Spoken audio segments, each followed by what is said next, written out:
شفتوني قبيل كيفاش سلختها وقطعتها. القنينه تاعنا باينه بلي ارنوبه هذيك. شوفوا دوك انا واش راح نديرها، نقول لكم كاع كيفاش راح نديرها واش راح نديرها، ومن بعد نهضروا على القنين واش يطيب كامل ورا الطيابات كاع تاع القنين. شوفوا اللون تاعو كيفاه داير القنين، ماشي كيما الدجاج، شتو اللون تاعو يختلف. هذه راح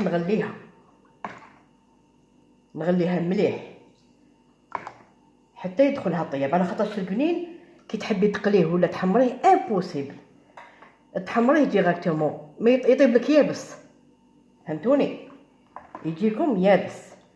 شوف غسلتها بالطبع او ميم طون نزيد نرمي القارص فيها، هذاك تاعها القارص اللي درتو فيها نزيد حطو فيها يغلي.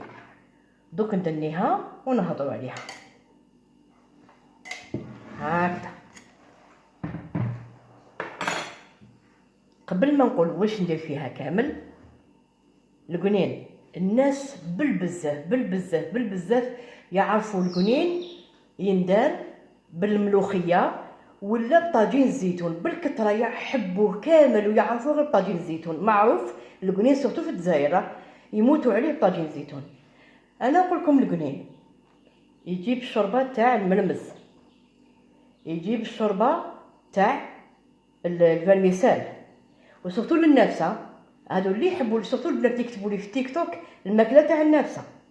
يجيب السرق والبطاطا، يجيب الطعام الاحمر، الطعام تاع القمح الاحمر، يجيب الطعام تاع الشعير، يجيب القناويه، يجيب الملوخيه، يجي كاع بالجوازات وخاصه بالزيتون، معروف بالكثره بالزيتون، والناس بزاف يحبوا القنين. هذا راه مصيد بالزويجه، شكون يعرف الزويجه يكتب لي في كومونتير. هذا باش نقليه لازم نطيبه باش يجيني اللحم تاعو طري، يجينيش يابس. كيفاش نطيبه؟ انا رميت القارص، هاو الزيت شويه لخاطرش من بعد نقليه، فلفل الكحل بكميه مليحه هكذا، الرند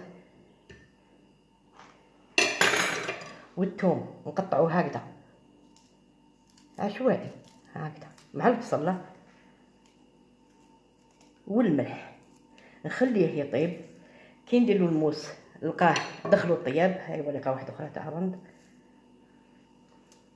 نعاود نديرو في المقله ولا نديرو في الكوشه.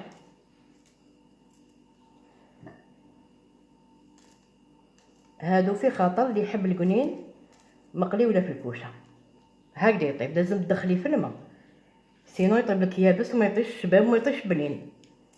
هكذا كي يدخل فيه البنه تاع الثوم والبصل والرند، ومن بعد اقليه ولا ديريه في الكوشه.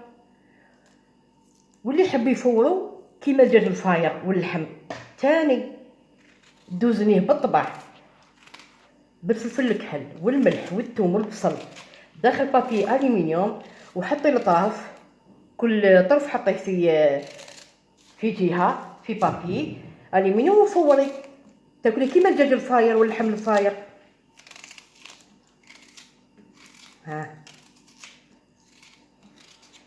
هكذا تدخلوا البنه بالطبع، ومن بعد قليه. تحبي بالبطاطا، تحبي ديري شيفلور وريضه تاكلي بيهم، والملح. ومن بعد ندوق، طاش كي نعاود نقليه نزيدلو شويه ملح، فهمتوا؟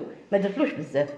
هكذا هذا مكان هكذا ونديرو يغلي ومن بعد نقليه. هذه هي.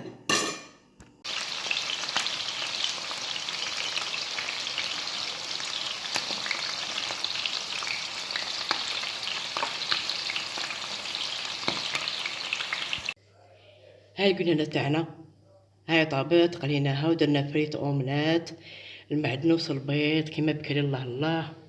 شوفوا كيفاش جات، شهيتكم في الجنه ان شاء الله، ربي يشافينا، اللي مات ربي يرحمه، اللي حي ربي يرزقه. والسلام عليكم.